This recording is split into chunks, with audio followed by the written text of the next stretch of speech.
Selamat datang di episode kita berada di program baru dari Tribun Ambon. Tribun Ambon Podcast. Halo Tribuners, selamat sore. Senang sekali saya Stefani Manhutu bisa kembali menyapa kalian dalam salah satu program kami, Tribun Ambon Podcast.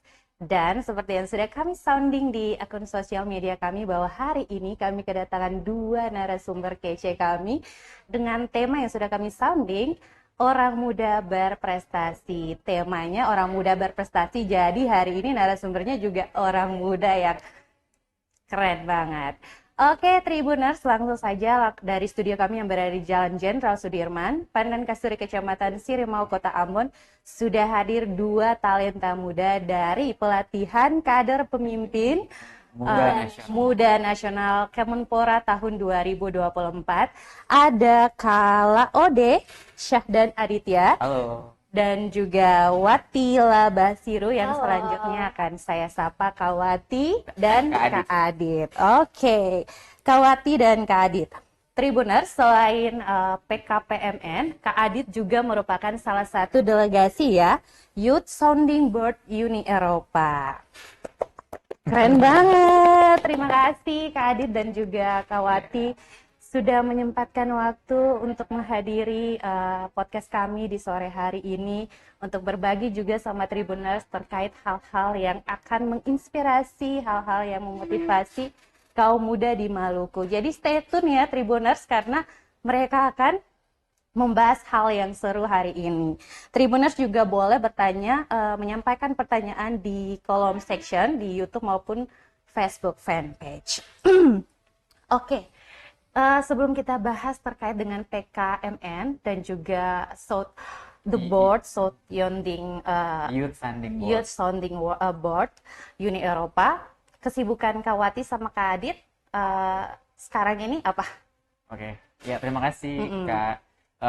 Kalau saya saat ini bekerja sebagai konsultan di sebuah NGO, gitu, NGO lingkungan, kesetaraan gender, sampai juga isu HAM, gitu Kak. Sekarang kerja berarti ya? Iya, sudah lulus tahun?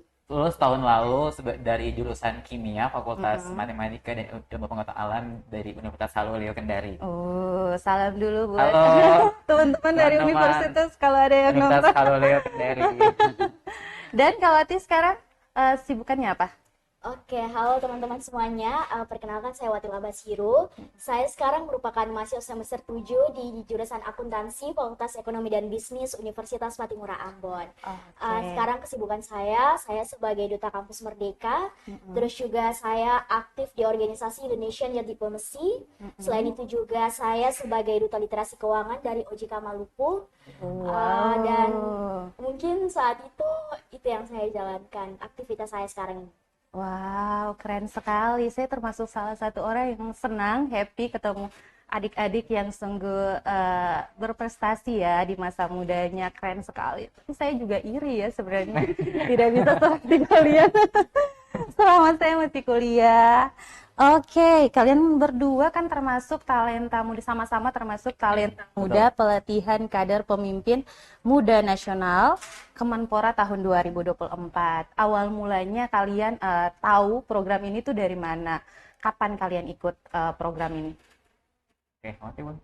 Oh iya boleh, silakan ganti-gantian.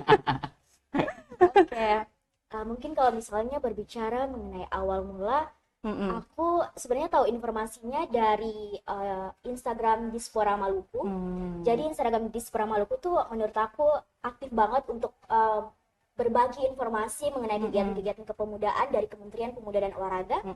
Dari situ aku tahu terkait informasi itu, aku tertarik karena aku lihat persyaratannya semua aku penuhi. Misalnya warga negara Indonesia umurnya 20-30 tahun, sedangkan aku sekarang 21 tahun, aku bisa, ternyata aku memenuhi semua persyaratan, dan juga aku punya dokumen-dokumennya, misalnya kayak diperlukan sertifikat prestasi dan lain sebagainya, aku semuanya alhamdulillah ada. Terus aku apply lah dari situ, tapi awalnya tuh kita seleksinya dari provinsi dulu.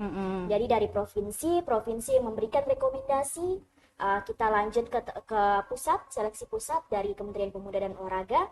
Nah, dari situ awal mula sih kalau misalnya aku tahu PKPMN, dan aku tertarik karena ini merupakan kegiatan kepemimpinan di mana pemimpin se-Indonesia itu berkumpul di situ dengan berbagai pengalaman yang mereka punya, dan aku tertarik, wah aku pengen deh dapat pengalaman langsung dari Kementerian Pemuda dan Olahraga, salah satunya melalui pelatihan kepemimpinan, namanya pelatihan kader pemimpin muda nasional.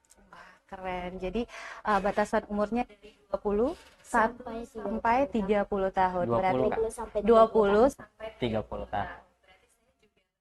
untuk Iya. ikut ya. Masih bisa ya. Oke, kalau Kak Adit sendiri Oke. gimana? Jujur, kalau untuk saya tahu program PKPMN dari Kemenpora ini dari tahun 2022. Itu masih di bangku kuliah tuh, Kak. Oh, masih di bangku kuliah. Tapi pada saat itu lihat nih, oh ini sudah pelatihan kepemimpinan tingkat nasional. Oke, kayak masih belum percaya diri percaya gitu diri ya untuk daftar karena pengalaman organisasinya juga masih skala himpunan, masih skala kampus gitu. Nah, di tahun tersebut coba nih ikut event dari event nasional, kemudian ada event internasional juga beberapa yang diikuti. Nah, tahun selanjutnya 2023 coba daftar. Daftar lewat jalur Dispora juga. Nah, untuk kakak ketahui, untuk program ini tuh ada berbagai macam. Ada kayak bisa lewat jalur Dispora, jalur pemuda berprestasi, jalur OKP, jalur disabilitas, sama satu itu jalur organisasi kemahasiswaan. Nah, kalau saya daftarnya itu tahun 2023 dari jalur Dispora. Nah, daftar ikut seleksi daerah, lolos, pas di seleksi nasional gagal di tes wawasan kebangsaan. Oh, ada tes-tesnya Ada tes juga wawasan kebangsaan, kalau di Kak. nasional. Gagal di situ, jadi nggak masuk di tes wawancara. Nah, 2024 coba lagi. mau lihat lagi nih, Dispora buka lagi nih. Aduh, dalam hati kayak daftar nggak ya, tahun lalu gagal gitu. Gagal di TWK, tahun ini bisa nggak sih? Tapi dalam satu sisi ini kesempatan, kegagalan, kita lupakan kegagalan tahun lalu yang tertunda. Ya. Oke. Kemudian kita daftar lagi tahun ini, ikuti semuanya, tapi aku udah dalam hati jangan berekspektasi tinggi, jalani aja prosesnya gitu. Udah mulai daftar lagi, kemudian alhamdulillahnya lolos sampai tahap TWK. Nah, di TWK sudah dikdu, Kak. Karena kan terlalu gagal di sini. Ya, ikut TWK, selesai TWK tuh langsung lupakan tuh, Kak, karena hampir sebulanan ya pengumumannya lagi. Ternyata masuk wawancara. Itu kaget banget, kayak udah sesuai ekspektasi aja. Tiba-tiba tes wawancara, alhamdulillahnya lolos sampai ke Jakarta gitu, Kak. Dari kegagalan, Iya. akhirnya tahun ini bisa ya jadi delegasi atau salah satu peserta PKPMN. Kak Adit kok bisa tertarik gitu? Tertarik walaupun sudah gagal, terus kemudian daftar lagi tahun ini. Oke. Nah, kalau saya tuh orangnya, Kak, kalau mau mendaftar sesuatu tuh harus kulik-kulik programnya sedalam-dalam mungkin. Gitu. Jadi sempat lihat IG-nya, kemudian lihat orang-orang yang lolos, Kak. Kita kepoin nih, oh ternyata orang-orangnya keren-keren banget. Kemudian peluang-peluang setelah PKPM ini juga dilihat bagus, kayak ada rekomendasi dari Kemenpora, kemudian berjejaring. Kemudian aku lihat juga orang-orang yang di Maluku, kayak alumni-alumninya itu hebat-hebat, yang jadi sekarang kerja di banyak tempat gitu. Salah satunya tuh kerja di badan Bawaslu. Kemudian ada namanya juga Kak Kabes, dia sebagai founder Jejak Muda Maluku saat ini, yang melakukan pengabdian di Banda Neira, di Saparua dan lain-lain, kayak orangnya keren-keren gitu. Dan pengen juga jadi salah satu orang keren tersebut dengan ikut program ini. Gitu. Jadi Wati langsung ya, ini nggak pakai gagal. Aduh, alhamdulillah, puji Tuhan. Oke. Berarti sekarang sudah menjadi peserta Talenta Muda ya kan? Apa yang menguntungkan kalian jadi Talenta Muda PKPMN Kemenpora 2024? Oke, kalau misalnya dari aku, benefit yang aku dapatkan, pastinya aku bisa mendapatkan pelatihan kepemimpinan langsung dari Kementerian Pemuda dan Olahraga, dan ada Lembaga Ketahanan Nasional Republik Indonesia Lemhanas. Jadi menurutku pelatihan kepemimpinan dari Lemhanas ini tidak mudah, atau tidak semua orang itu bisa mendapatkan kesempatan ini. Nah, jadi dari situ aku tertarik karena langsung Lemhanas yang kasih kita pelatihan. Selain itu, aku juga selain mendapatkan pengetahuan mengenai kepemimpinan yang langsung ajarkan oleh Lembaga Ketahanan Nasional dan juga Kementerian Pemuda dan Olahraga. Selain itu aku juga bisa bertemu dengan orang hebat pastinya. Kakak, kalau kakak tahu, semua orang-orang di situ ada 110 orang dari seluruh Indonesia. Mereka punya background yang sangat berbeda-beda. Ada yang sudah berhasil membuat organisasi, membuat komunitas, bahkan kayak pemuda berprestasi, prestasinya sampai tingkat nasional maupun internasional. Dari situ sebenarnya yang paling mahal tuh jejaring itu, karena menurutku untuk bisa bertemu dengan mereka tuh perlu satu platform, dan aku rasa PKPM ini merupakan platform yang sangat tepat menurut aku. Nah, mungkin kalau misalnya aku tuh jejaring sama pelatihan kepemimpinan langsung dari Lemhanas, mungkin dari Kak Adit ke benefit dari Kak Adit. Sama ya, sama. Langsung nge-host bantuin. Keren banget ya Kak. Langsung double job. Oke. Kalau dari saya Kak, sama kayak Wati Kak. Jujur, Lemhanas itu organisasi yang menurut lembaga independen langsung yang ajar kita selama seminggu itu. Kalau untuk PNS saya Kak harus eselon 2.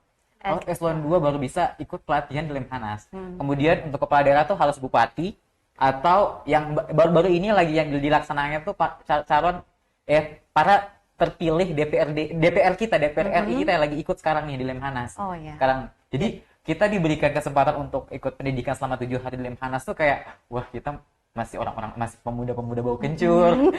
Tiba-tiba disuruh diajak untuk diberikan pandangan baru tentang Indonesia. Jadi mindset kita tuh yang awalnya, oh Indonesia kayak gini ya, Indonesia gini, langsung berubah Kak.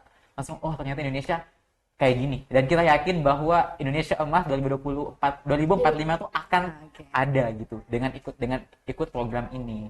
Gitu. Tadi 110 orang dari Maluku, kalian berdua. Kita berdua. Dari berapa provinsi yang ikut? Seluruh provinsi atau beberapa aja maksudnya yang terpilih jadi peserta? Nah, untuk sekarang Kak yang ikut itu hanya 33 provinsi. Kita kurang dari Papua. Yang ikut di Papua tuh hanya Papua Barat Daya. Yang Papua Pegunungan, Papua dan Papua Barat itu mereka belum ikut. Belum ikut. Belum ada yang mau memberikan perwakilan. Iya, belum ya. Berarti dari Maluku 2 orang. Batas yang ikut dari setiap provinsi itu 2 orang atau yang hanya yang lulus seleksi gitu? Sebenarnya untuk batasnya itu bukan 2 orang sih, ada beberapa provinsi itu yang sampai lebih daripada 5. Lebih daripada 5. Sebenarnya kayak tergantung, mungkin kayak provinsi Jawa itu kan provinsi yang besar ya, jadi perlu dan delegasi yang mungkin lebih besar lagi. Tapi kalau misalnya rata-rata sih yang aku lihat ada yang satu, ada satu juga. Kita alhamdulillah berdua ya, tapi ada juga yang lebih dari 2. Berarti tergantung ya mereka lulus seleksi atau tidak. Tapi Kak, kalau dari aku gini, kita di Maluku tuh punya sumber daya manusia tuh banyak. Maksudnya anak mudanya banyak. Nah, untuk tiap tahun tuh PKPMN yang diwakili itu hanya dari Dispora. Padahal kan kayak ada banyak organisasi kepemudaan yang bisa ikut, organisasi mahasiswa, kemudian pemuda berprestasi di Maluku ini banyak. Jadi mungkin infonya itu belum sampai ke mereka. Belum keseluruhan gitu ya, jadi, tersampaikan. Iya, teman-teman tuh kalau misalnya gini, kalau teman-teman rasa kalian punya peluang di OKP-nya atau di organisasi mahasiswanya atau memiliki prestasi yang banyak, ya udah daftar aja jalur situ. Jangan semua menumpuk di jalur Dispora. Takutnya karena kan Dispora kan memang cuma 2. Nah, jadi kalau misalnya rasa punya pengalaman yang banyak di dunia organisasi, boleh tuh daftar di jalur tersebut, karena supaya tahun depan Maluku tuh punya perwakilan banyak, bukan hanya dari Dispora, ada dari OKP, ada dari organisasi kemahasiswaan, ada disabilitas, kemudian dan juga dari pemuda berprestasi. Iya benar, tadi ada 5 jalur ya. Iya, 5 jalur. Ada 6 Kak. Ada 6. Ada jalur organisasi kepemudaan, minat bakat, minat bakat, organisasi apa lagi? Kemahasiswaan, pemuda berprestasi, pemuda disabilitas, sama Dispora. Berarti secara tidak langsung juga menjadi tugas dan tanggung jawab kalian ya untuk menyebarluaskan informasi ini kepada anak-anak muda di Provinsi Maluku agar mereka juga termotivasi untuk ikut ini, karena keren sekali. Saya aja iri gitu loh. Oke, next. Pastinya ada cerita dong. Cerita kalian selama mendaftar sampai akhirnya terpilih jadi talenta muda. Boleh dong di-share cerita kalian sampai akhirnya terpilih. Mungkin siapa duluan? Dari saya duluan ya. Oke, boleh Kak Adit. Kalau untuk cerita terpilih, daftar di tahun 2024 ini memang ekspektasinya itu nggak ada Kak. Kayak oke daftar, ikuti semua jalurnya, lakukan yang terbaik, jangan berekspektasi tinggi. Karena karena tahun lalu tuh jujur aku tuh sangat berekspektasi tinggi. Oh, kayaknya lolos nih. Dan ujung-ujungnya gagal gitu. Tapi tahun ini aku semuanya lakukan semua persyaratan buat proyek perubahan dengan baik, kemudian ikuti semua jalurnya, buat semua sesuai dengan standar yang diberikan, kemudian lepas ekspektasimu. Oke. Nah, saat aku lepas ekspektasi semua, aku rasa tuh saat step by step yang aku jalani pada saat program ini tuh kayak rasa oke, jadi diriku sendiri. Aku nggak mau kepo siapa nih yang daftar lagi selain aku nggak mau kepo tuh, aku hanya fokus ke diriku sendiri. Biasanya kan kalau untuk daftar program itu kayak kita kepo kan, pesaing kita siapa nih, kita kepo IG-nya, kepo ini, tapi ini enggak. Aku fokus pada diriku sendiri, bagaimana belajar TWK, bikin proyek perubahan dengan baik, kemudian habis itu buat timeline bahwa hal-hal ini harus selesaikan yang ini. Nah, itu hanya fokus saat kita fokus pada diri kita sendiri, bagaimana kita mengembangkan diri kita sendiri dan tidak fokus kepada orang lain, itu akan malah menurutku lebih bisa mengembangkan kita dan kita bisa lakukan terbaik tanpa melihat orang lain dan menjadi diri sendiri gitu Kak. Kalau dari aku. Oke, seperti itu ya Tribuners perjalanan perjalanan Kak Adit sampai akhirnya terpilih jadi salah satu talenta muda PKPMN. Kalau Kak Wati gimana perjalanannya? Kalau perjalananku jujur ya, mungkin nggak se-effort Kak Adit ya, karena benar-benar aku tuh cuman kayak awalnya coba aja. Aku sangat setuju dengan kata Kak Adit bahwa kita harus fokus ke diri kita sendiri, jangan melihat saingan kita atau jangan melihat orang lain. Gimana caranya kita bisa tahu kemampuan kita, tahu potensi kita kembangkan. Nah dari situ sebenarnya perjalanan aku tahu, aku daftar, aku play. Sebenarnya ada hal-hal yang memang aku rasa aku sebenarnya nggak bisa ikut sampai ke Jakarta. Tapi di satu sisi aku menguatkan bahwa aku harus bisa, karena kesempatan ini tidak datang dua kali. Sehingga dari situ aku persiapan semuanya. Semua hal yang perlengkapan, peralatan yang dibutuhkan, dan sampai sana alhamdulillah semua proses aku sebelum sampai ke sana itu terbayarkan dengan bertemu dengan orang-orang hebat. Kita bisa mendapatkan materi dari pemateri hebat, kayak misalnya kayak influence dan dari DPR juga, DPRD, terus juga intinya pematerinya tuh sangat-sangat hebat, dan situlah yang aku rasa perjuanganku sampai di tahap ini tuh tidak sia-sia. Oke, tadi sempat singgung juga nih Kak Adit sama Kak Wati selama seminggu kan ikut pelatihan, 2 minggu ikut pelatihan di Jakarta kan. Tentunya ketemu banyak teman, ketemu banyak orang. Ada nggak cerita lucu selama ikut kegiatan gitu, selama bisa dibilang karantina gitu ya? Oke, ada nggak cerita lucunya ketemu? Kalau berarti apa ya? Selama 2 minggu kita di sana tuh, kita pertama tuh 1 minggunya di Lemhanas RI. Itu tegang banget Kak. Bagaimana Kak yang bimbing kita tuh orang dari jenderal polisi, kemudian dari TNI juga. Jadi orang yang berbintang-bintang di dunia militer sama dunia kepolisian Kak. Jadi 1 minggu itu tegang banget gitu.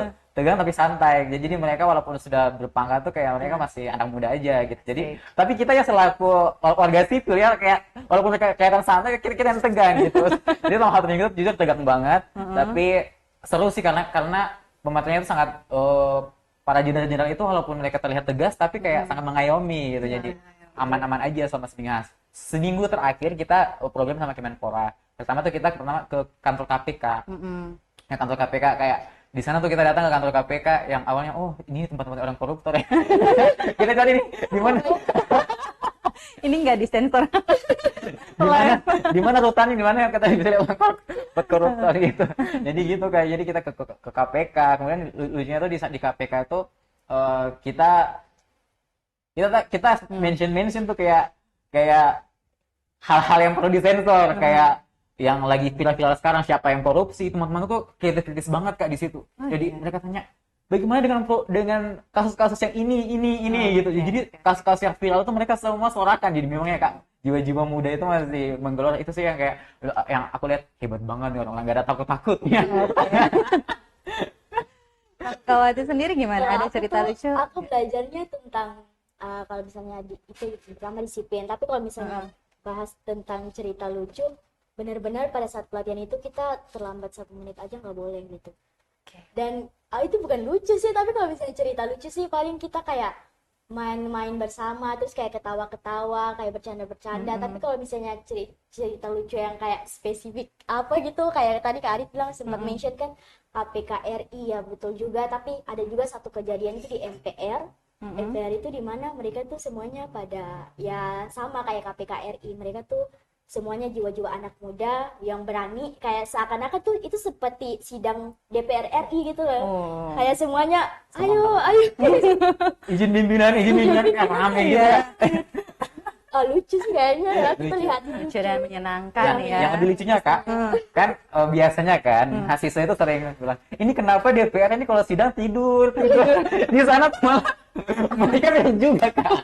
Emang kursinya itu senyaman itu untuk tidur sebenarnya. Yang paling lucu sih. Oke, Gitu. saking lucunya sebentar. Ada yang nanya nih. Ada yang nanya pertanyaan yang sebenarnya sudah dijawab sama Kak Adit, tapi Kak Adit jawabnya ketemunya sama tegangnya ketemu sama orang-orang yang sudah lebih berpengalaman atau seperti dari militer, DPR. Tapi ini ada yang nanya nih dari akun Ceria. Nervous nggak ketemu sama teman-teman dari provinsi yang lain? Misalkan mereka juga dengan background yang tidak kalah luar biasanya sama kalian, kan kalian sempat tidak percaya diri nggak? Nah, kalau dari aku sendiri Kak, jujur, kalau aku pengalaman, kalau tiap ikut event harus menampilkan yang terbaik. Nah, kalau di event ini, udah pembukaan saja, itu semuanya langsung menyala Kak. Pokoknya semua sudah menunjukkan kayak aku bisa. Jadi pada saat sisi tanya jawab, semuanya angkat tangan, nggak ada yang tidak. Jadi kayak kayak heran-heran aja gitu. Biasanya kalau kita di kelas itu kayak mau angkat tangan yang ini aja. Oh, itu lagi kayak gini ini semuanya angkat tangan tinggi. Baru kan sebelum itu kan kita sudah lihat nih, kita sudah kirim IG di grup. Nah, kita sudah lihat, wow, ada yang follower sudah 10.000, ada yang follower sudah 19.000, 20.000. Jadi influencer semua ini. Lihat pengalaman di IG. Oh, udah gini. Jadi kalau kunci aku Kak, aku nggak boleh mengkerdilkan diri, menunjukkan yang terbaik. Walaupun kita dari timur, aku nggak pernah mau bilang kayak aku dari daerah terpencil kayak gini, nggak pernah. Aku mau bilang kita dari timur juga bisa, kamu bisa, kita bisa. Aku nggak pernah kayak mau mengkerdilkan bahwa aku dari daerah 3T, jujur karena saya bagian 3T, aku nggak pernah mention itu. Selalu menunjukkan bahwa aku bisa, kamu bisa, dan kita semua bisa, walaupun kita memiliki keterbatasan akses ataupun prasarana gitu kan. Keren. Kalau dari Wati sendiri gimana? Kalau dari Wati sih, kalau misalnya berbicara nervous dan lain sebagainya itu sebenarnya tidak ada. Karena aku selalu yakin kepada diriku sendiri bahwa aku sudah sampai ke tahap ini, aku sebenarnya bisa bersaing dengan orang-orang hebat juga di luar sana. Aku sebenarnya kalau misalnya walaupun aku dari orang anak timur, aku tidak akan kayak langsung kayak nggak percaya diri dan sebagainya, tapi itu menurutku salah satu kelebihan aku. Gimana caranya aku dari Maluku, orang tahu, kayak jujur ya Kak, ada beberapa orang tuh nggak tahu Maluku di mana, Ambon itu di mana. Jadi inilah ajang untuk aku bisa menunjukkan Maluku itu di sini loh, ini loh anak muda Maluku, ini loh maksudnya anak muda Maluku walaupun dari timur, tapi setidaknya kita juga punya pengalaman, punya prestasi dan lain sebagainya.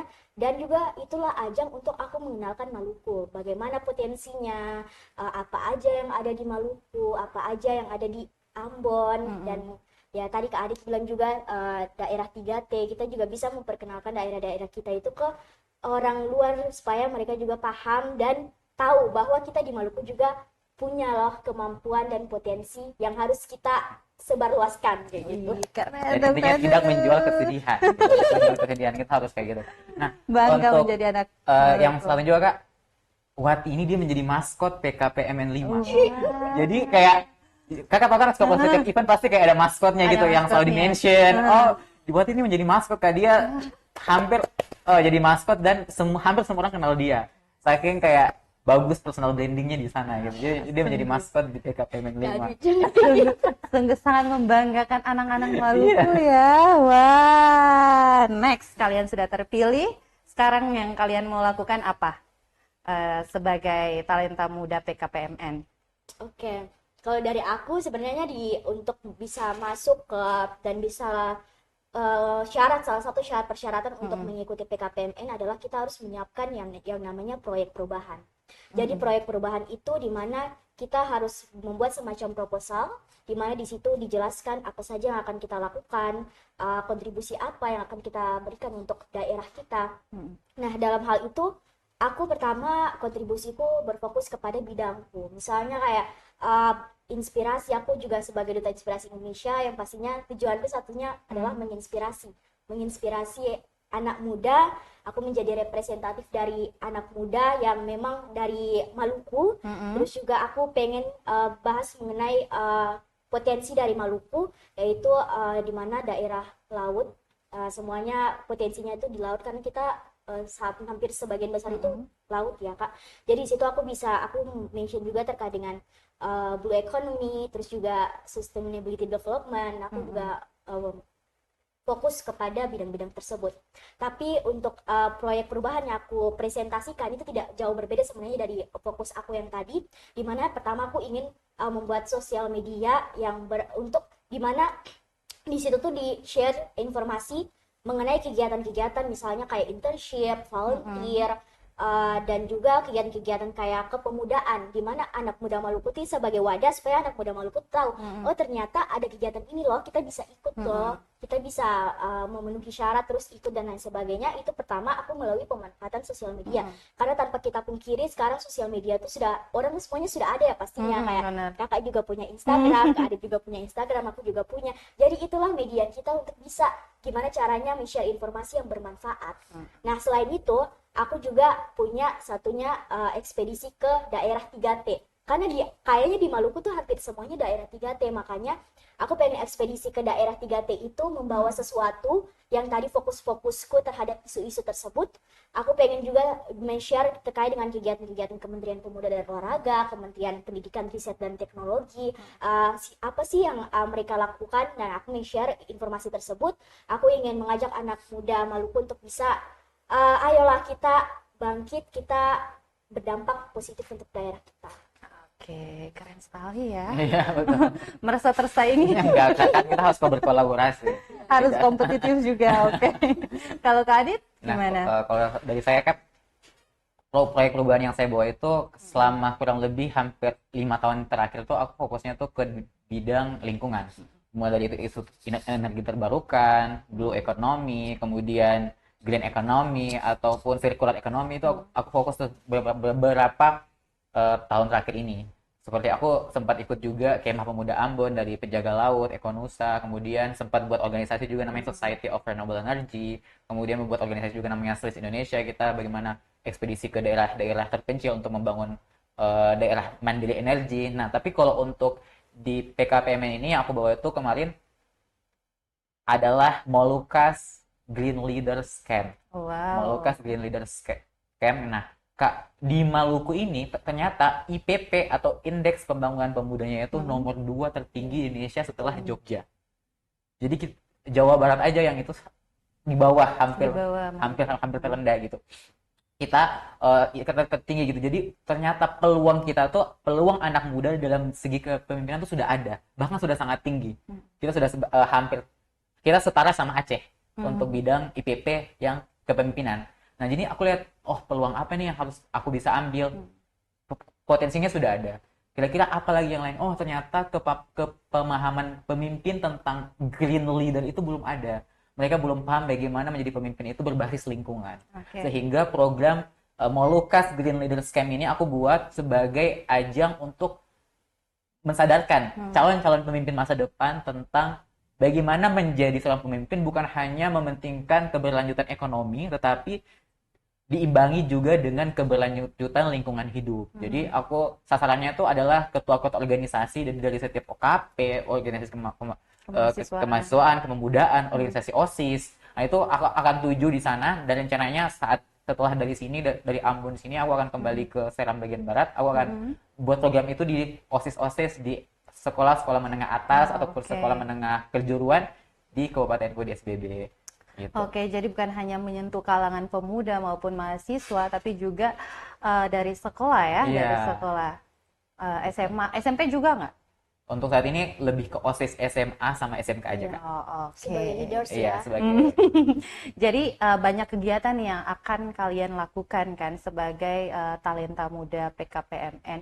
Gimana sih kalian membalanskan waktu kalian, kan Kak Adit juga kerja, Kak Wati juga kuliah. Gimana kalian cara membalance waktu kalian dengan banyaknya kegiatan yang akan kalian lakukan? Oke. Kalau dari aku, kalau cara untuk balance semua kegiatannya, sebenarnya aku terkadang juga kadang-kadang ya aku ya maksudnya jadwalnya bentrok karena aku tuh yang tadi ya kakak bilang, aku sudah memperkenalkan di awal, aku tuh aktif di beberapa organisasi, aku juga kuliah, apalagi sekarang semester 7, maksudnya skripsi kan, lagi skripsi proposal. Tapi sebenarnya kalau misalnya untuk cara membagi waktunya, aku selalu menentukan dari skala prioritas. Terus selanjutnya aku memetakan itu mana yang paling penting, mana yang tidak maksudnya kurang penting dan tidak terlalu penting. Nah, dari situ tuh cara aku membagi waktu. Mungkin itu sih, aku selalu list, buat alarm, buat kalender. Itu tuh yang selalu mengingatkan aku, dan buat catatan juga kegiatan-kegiatan apa aja yang aku akan lakukan seperti itu. Oke, kalau Kak Adit sendiri kan beda ya sama Wati, udah kerja, gimana tuh? Kalau dari aku prinsipnya gini, Kak. Kita semua tuh sebenarnya sok sibuk aja sebenarnya. Sebenarnya tuh waktu luang kita tuh banyak. Tapi banyak dihabiskan untuk main HP, tiduran, TikTokan, scroll, semuanya gitu. Jadi aku tuh sistemnya kayak santai-santai aja, kayak oke, harus selesaikan ini, kurangi waktu main, kurangi waktu scroll. Itu aja, Kak, kalau dari aku, kayak yang penting kerjaan selesai. Malah aku tuh kalau kasih waktunya tuh untuk scroll TikTok, bukan biasanya kan kita kasih waktu untuk bekerja. Kalau aku enggak, main TikTok 1 jam. Setelah ini kerja gitu. Kalau lebih ke striknya ke situ, kayak waktu tidurnya sekian, jam sekian. Yang kerja apa aja, yang penting kerja gitu. Kalau aku gitu sih. Nah, ini kan kita masuk sekarang sementara ada dalam semarak Pilkada 2024, kan ya? Betul. Kira-kira ini kan konsen kalian juga, tadi Kak Adit sudah sempat menyinggung sedikit konsennya lebih ke lingkungan ya, betul. Kan? Selain ke lingkungan, apakah isu-isu politik ini juga jadi salah satu konsen kalian nggak?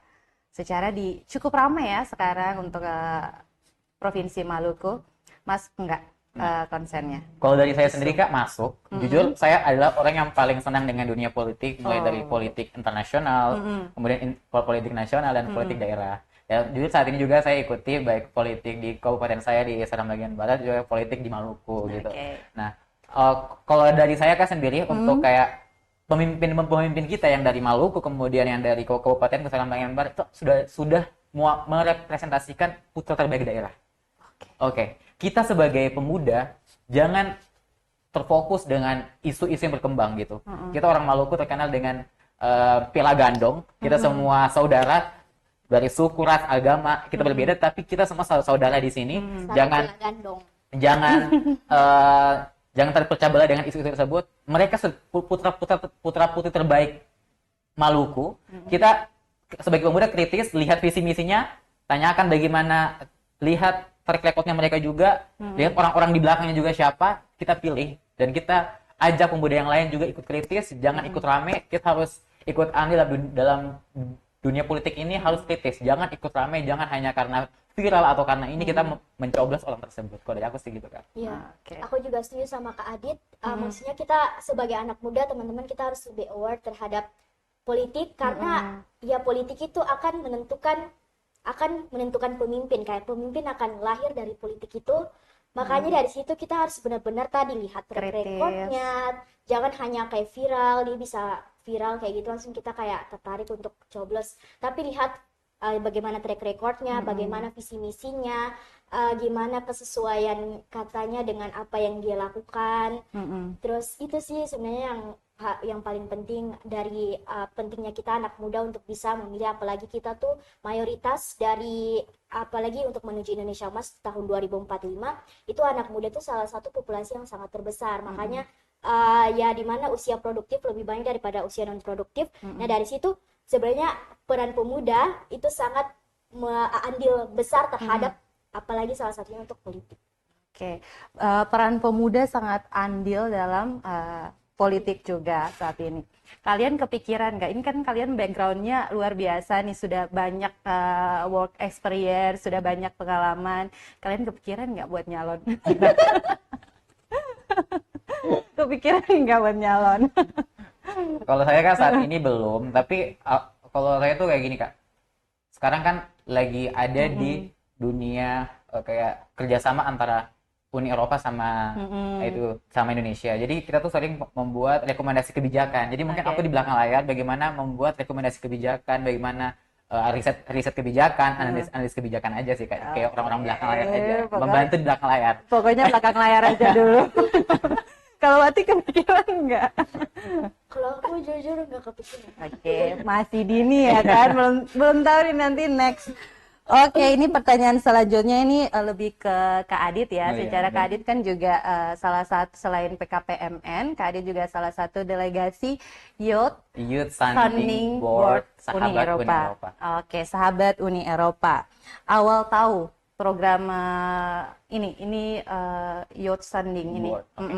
Awal tahunnya itu bulan April tahun ini di Instagram. Kebetulan aku follow Instagram Uni Eropa di Instagram. Lihat Uni Eropa Indonesia Open Recruitment Youth Funding Board for 2024-2025. Dan aku lihat nih, ini selama ini yang aku ikuti program-program nasional nih.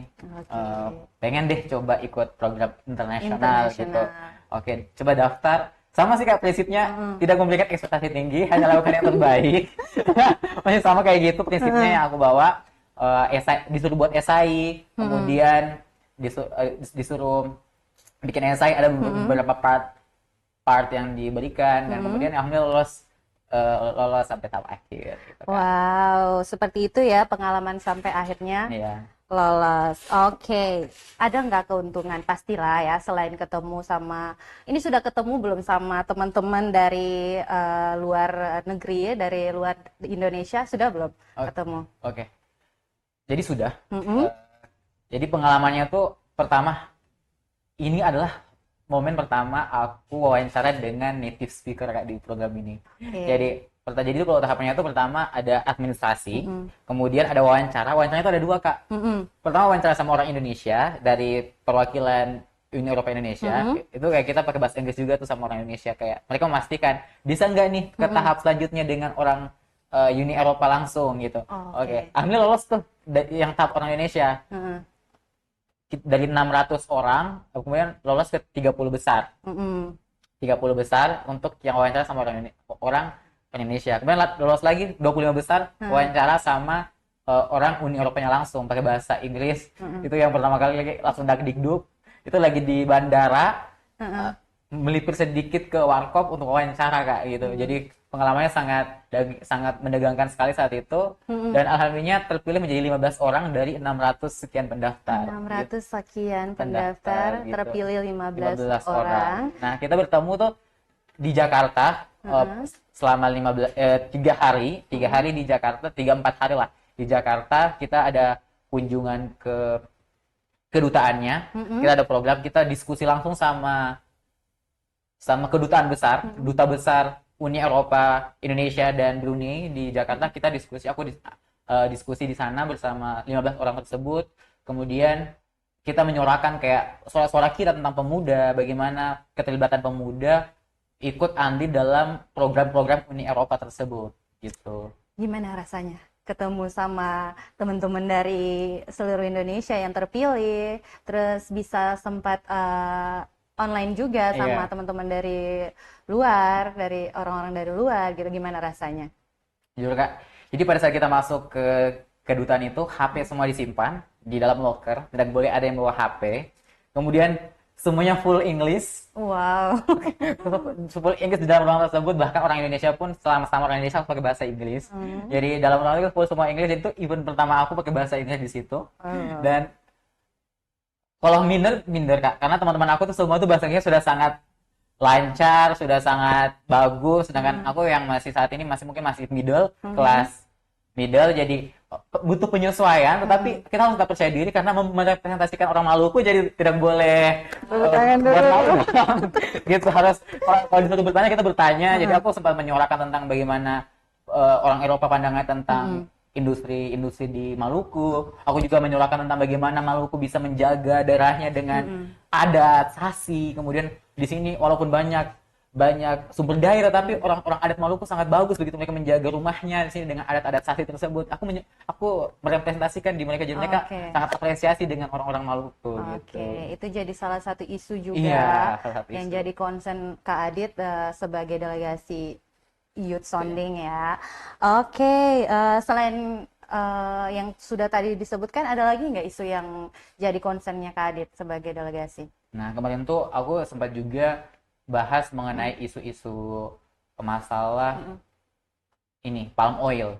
Kan Uni Eropa kan sempat melarang penggunaan palm oil dari sawit di Indonesia gitu. Aku sempat mention juga kenapa tuh mereka bisa larang. Ternyata ada alasannya, karena mereka tidak ingin penebangan hutan itu terlalu dimasifkan gitu, sehingga mereka menstop sumber-sumber daya alam yang berasal dari negara-negara penebang hutan terbanyak gitu. Jadi mereka juga tertarik untuk mengembangkan sustainability, khususnya dalam bidang lingkungan. Aku jadi juga kemarin juga sempat diskusi sama orang Papua Barat Kak, Papua Barat Daya. Dia tuh fokusnya tuh pada isu-isu HAM di Papua.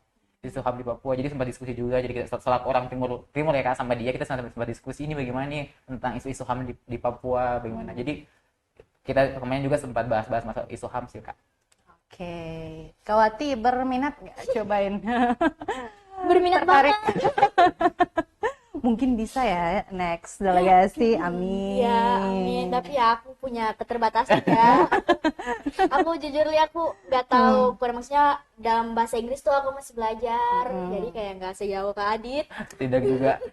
Jujur baru-baru ini aja sih aware dengan bahasa Inggris. Jadi untuk pemuda-pemuda Maluku nih, dari semester 1 bahkan dari SMA lah, kalian sudah harus memperdalam bahasa Inggris gitu. Karena banyak event jujur yang aku gagal, yang sudah sampai tahap wawancara nih, yang harusnya ke US, yang harusnya ke beberapa negara, tapi gagal karena bahasa Inggris aku sangat terbatas gitu. Jadi ya memang bahasa itu sangat penting untuk kalian dalami dari sekarang gitu.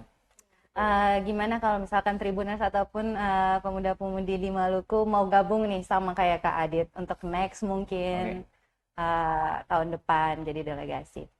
Oke, untuk teman-teman semuanya, pemuda-pemuda Maluku, mari gabung di Youth Sounding Board. Katong kasih bangga semua pemuda Maluku di kancah internasional, bahkan biar perlu nasional sampai internasional. Jadi tahun depan insya Allah akan dibuka lagi, pantengin terus IG-nya uni_Eropa. Di situ akan banyak info-info tentang program-program.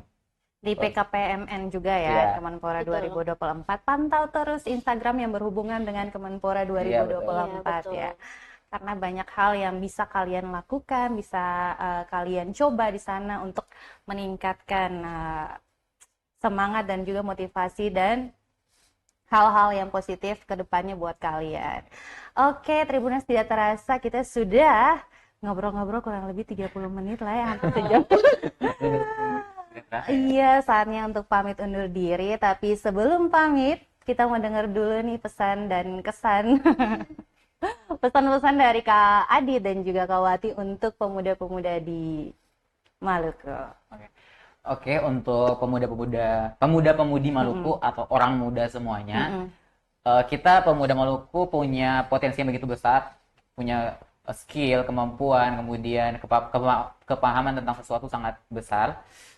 Kita bisa ikut andil dalam berbagai macam program. Kalian harus follow namanya IG Dispora Maluku. Di situ banyak program yang bisa kalian ikuti, mulai dari pertukaran pemuda antar provinsi, pertukaran pemuda antar negara, pemuda pelopor, kemudian PKPMN. Itu sangat masif infonya di Dispora Maluku. Tidak semua Dispora punya akun IG yang informatif, semasif punyanya Maluku. Jadi kita sangat bersyukur dengan hal tersebut. Kalian bisa follow sekarang dan jangan takut untuk memulai atau mencoba program-program yang telah kalian ikuti gitu. Karena banyak yang aku lihat mereka sudah lihat nih program ini tapi mereka minder karena persyaratan, karena berkas. Ya jangan dulu gitu, coba aja dulu, lakukan terbaik, jangan fokus ke orang lain, fokus aja kepada diri kalian sendiri. Karena kita punya potensi, orang lain punya potensi. Ya udah, kita jangan fokus ke potensi orang lain, kita fokus ke potensi diri kita. Oke. Gitu.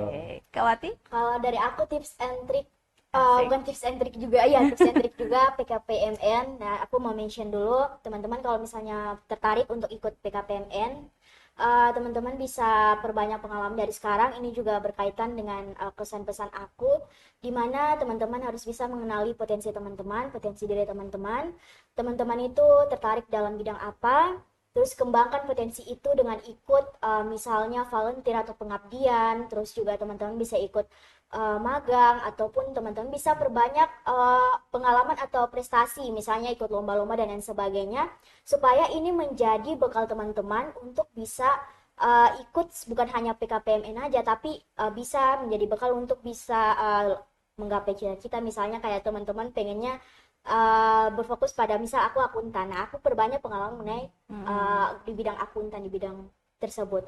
Nah, terus juga teman-teman juga harus yakin bahwa sesuatu yang dilakukan itu bukan hanya berdampak ke diri sendiri. Kalau bisa kita berdampak untuk lingkungan sekitar. Apalagi kita sebagai anak muda Maluku harus bisa tahu nih, katong punya potensi nih ada banyak.